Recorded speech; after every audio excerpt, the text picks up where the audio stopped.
Oh, howdy all. Grab yourself a beer. It's time for some Path of Exile discussion. Today, I wanted to discuss the Atlas strategy that I'm taking into week 2 of the Ultimatum League. You might be thinking, why am I in Discord rather than in Path of Exile? Well, what I wanted to demonstrate is that there's a lot that you can make out of selling heist materials in the Ultimatum League. The reason that heist materials sell so well is that there's just staggering demand for a lot of the replica uniques, including two that are quite common, Replica Emberwake and Replica Soul Tether. The last time I checked, both of them were 3 exalts each, and each one's about 1 in 15 chance to get it from a curio room, I think, something like that. Neither of them are particularly rare, and so you'll find that there's a lot of people just chaining blueprints, just going blitzing through them as fast as they can. These people that are blitzing blueprints need to buy heist materials from players, and that's where mapping, in conjunction with Zana's heist mod, can be really lucrative.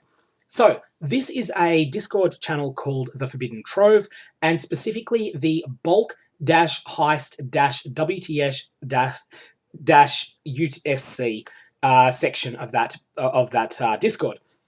And it's a spot where players that have a lot of unwanted heist materials can go and sell them, make offers, and try and sell them to other players.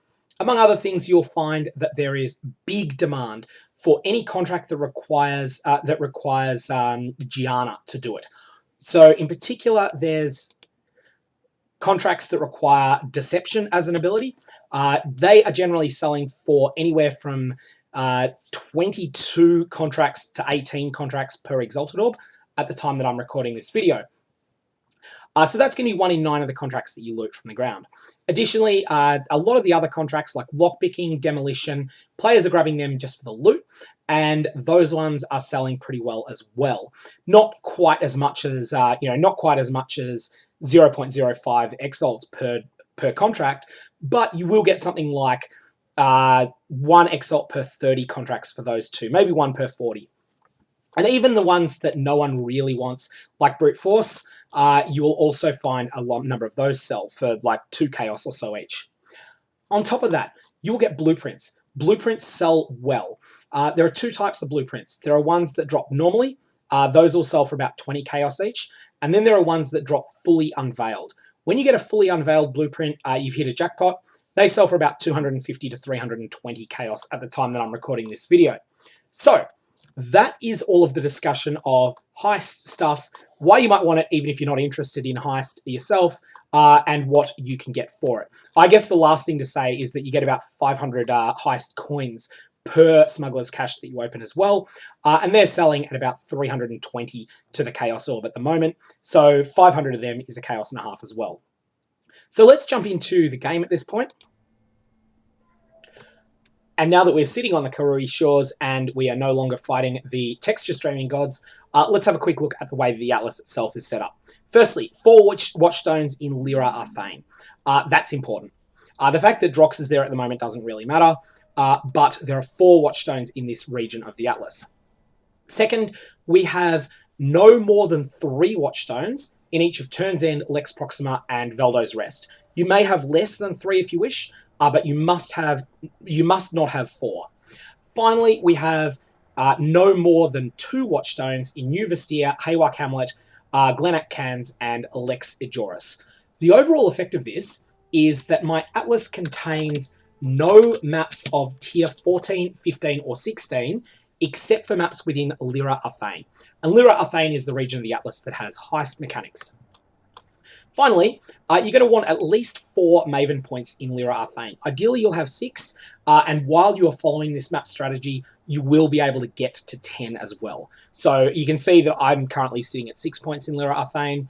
When I do a few more maps in this region, I'll be able to fill that out and pick up either, just pick up some more points in here. Probably Flash Breach will be what I take from here. So, the first thing of note, the least important, is Animal Companion. The reason I've got this is just so that I can stockpile Einhar missions for the future. It's not central to the strategy, but it is nice to have. We have Secret Stash, which is unfortunately a travel node. We have Rogue Marker stack sizes, which are kind of good. And then we have Inside Job, which is what we want. So, this gives you a 10% chance for any blueprint that drops to be 1.5 exalts instead of an 1/8 of an exalt. So if you have this proc happen, instead of picking up a 20 chaos blueprint, you're picking up a 300 chaos one. Finally, Smugglers' caches in areas have 100% increased chance to drop blueprints. This means that I believe it's a 10% baseline chance to get a blueprint in a cache, so this raises that to 20% to get a blueprint when you open a cache. So we're looking at an average of 0.18 smugglers caches in a zone, because you get 8% by default plus 10% here. So it's 18% to get a smugglers cache. Inside job adds all these effects when you get one. How do we actually get smugglers caches though? The way we get them is by forcing them on with Zana mods. So you'll notice that I have 129 Atlas completion at the moment. 129 Atlas completion unlocks, it's actually 125, unlocks the Heist Zana mod. This costs 6 chaos every time you use it. Trust me, it's worth it. And the area contains 2 additional smugglers caches. So this means that you have 2.18 smugglers caches per zone that you open. And when you get them, 20% chance for each of them to have a blueprint. So you're going to get 2.18 Heist contracts per zone. You're going to get 0.436 blueprints per zone, and of those, 0.0436 will be the jackpot fully revealed ones, because there's a 10% chance for them to get that jackpot. All told, this is actually a lot that you're getting out of this. You're going to find that the Heist coins that you get pay for half of the cost of the Zana mod. The bad contracts you get, so these are the ones that no one really cares about. These are the ones that aren't demolition, lockpicking, or deception. These ones are going to pay the rest of the Zana mod cost. Every blueprint that you get, every jackpot blueprint you get, and every good contract that you get, as well as the blueprints, these are going to be pure profit on top of that. At least at the current economy, of the league. So with all of that in mind, why are you doing this with 4 Watchstones in Lira Arthain? The reason for that is that simply heists have considerably better loot with the higher tier ones.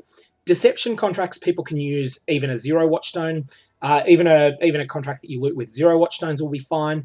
But for all of the other ones, especially demolition, it really matters that they are 4 Watchstone versions. Anyways, it's a really simple strategy, but it is pretty lucrative. Highly recommend giving it a go. I don't, however, think this is going to be a strategy that'll work forever. The reason is that the more people that take this up, the more that the market for the various heist loot will get flooded. And as it does start to get flooded, you'll see a drop-off in the prices. If you start seeing that the price of deception contracts starts falling to maybe 25 to 30 to an X-Sold, if the value of demolition contracts starts falling to 45, 50 to an X-Sold, and if the value of blueprints starts to crater, then at that point, it's time to walk away from this. It's time to then go and pick up a different Atlas strategy. And that's one of the things that's really good about having all of these Einhar missions saved up.